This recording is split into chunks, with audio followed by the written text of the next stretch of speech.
Conseil des ministres a abordé l'analyse du recrutement des ressources humaines pour servir l'État.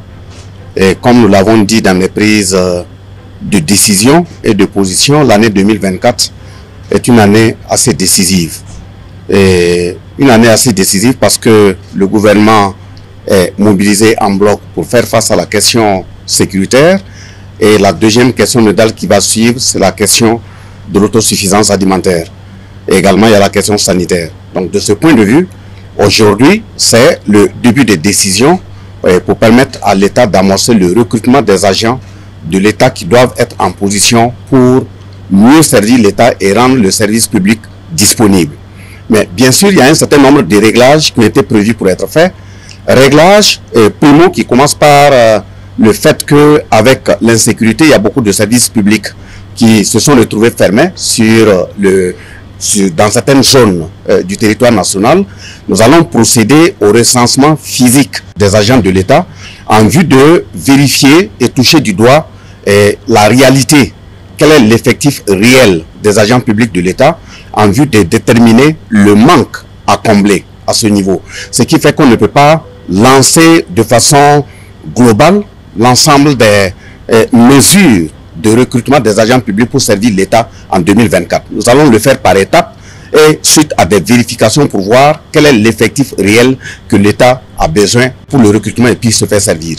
Le deuxième élément, c'est attirer l'attention de l'ensemble des responsables des services publics à tous les niveaux, que vous soyez un directeur régional, provincial. Nous allons procéder également à une vérification à travers ces différents répondants de l'administration des effectifs qui sont sous leur contrôle.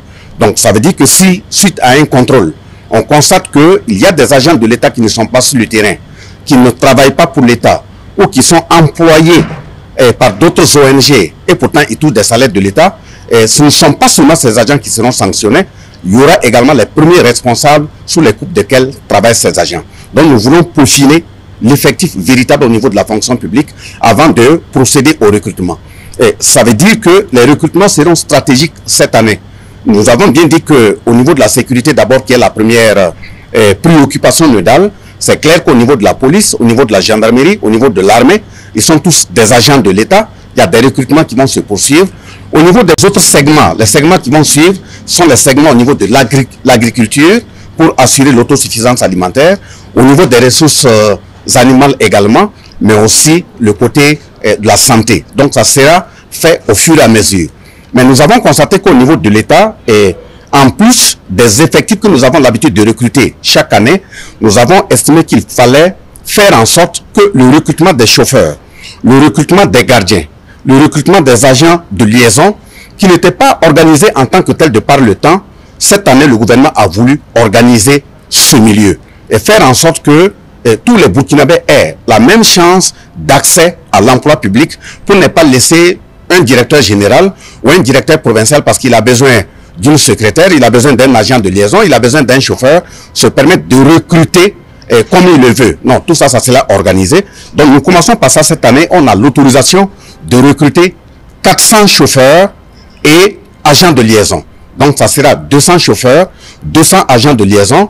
Et suite à leur recrutement, nous allons procéder à une formation pour leur donner le b.a.-ba de comment un agent public doit se comporter vis-à-vis de la déontologie, vis-à-vis de l'exemplarité, vis-à-vis également de sa technicité. Mais justement, la particularité est que ces chauffeurs que nous allons recruter, qui sont au nombre de 200, nous allons dans leur recrutement, le texte qui sera appliqué ou le choix qui sera fait, il y aura les caractéristiques également de la maîtrise de la mécanique.